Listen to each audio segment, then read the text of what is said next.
Bonjour tout le monde. Alors aujourd'hui, j'ai choisi de travailler sur les magazines parce que parmi nos piles de dossiers administratifs se glissent souvent des magazines qu'on garde pendant des années.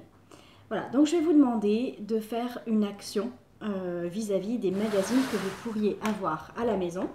Donc moi j'ai pris ma copine la poubelle. Ça tombe bien parce que les poubelles passent demain matin. Euh, alors, on va garder, on va faire, mince, j'ai un chat dans la gorge. On va faire un tri. Alors, il y a des magazines qui sont peut-être plus importants que d'autres à garder. Et des magazines que vous avez gardés parce que vous aviez trouvé un article intéressant. Alors, par principe, les articles que vous avez trouvés intéressants, vous pouvez les retrouver sur le net.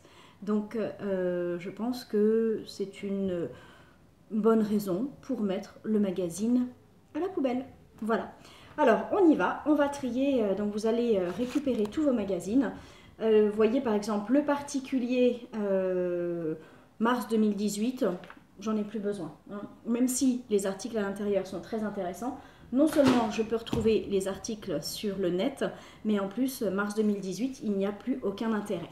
Alors, les livres, bien évidemment, on les garde.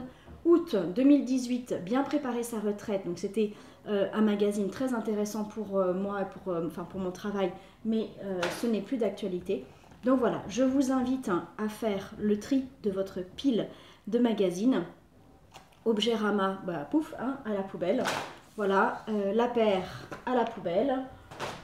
Je pense qu'il va falloir vraiment qu'on passe à zéro papier un jour. Hein. Les magazines, c'est sympa, mais qu'est-ce que c'est pollueur?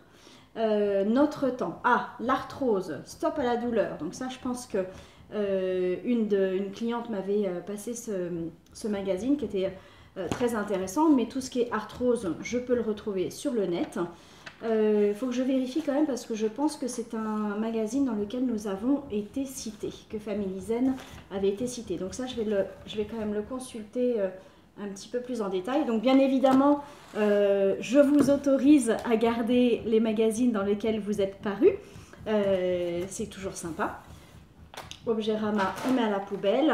Les magazines de décoration, c'est pareil, hein, il en sort toutes les semaines, tous les mois. Donc je ne pense pas que vous perdiez énormément en mettant vos magazines de design ou de santé, beauté, de les garder. Franchement, il y en aura d'autres et tout aussi bien.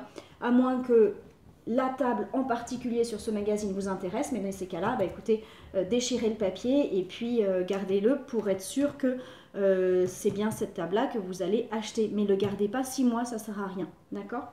Alors, on peut aussi donner une deuxième vie à ces magazines. Alors ça, c'est pas mon métier, mais c'est quelque chose que j'ai découvert il y a peu de temps et c'est très intéressant.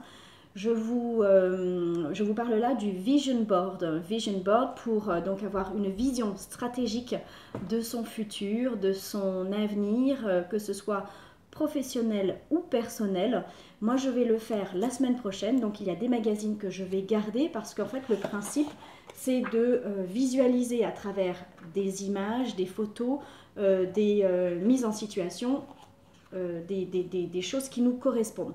Donc il y a des magazines que je vais garder pour ça et honnêtement, dès que j'aurai fini mon vision board, ça partira à la poubelle. Voilà.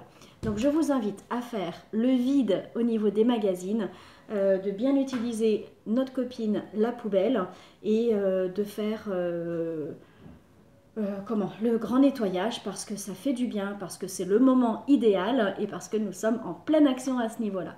Voilà, je vous retrouve demain pour une nouvelle séquence. Nous avons 4 semaines pour faire le tri administratif. À très bientôt, bon courage, bon tri!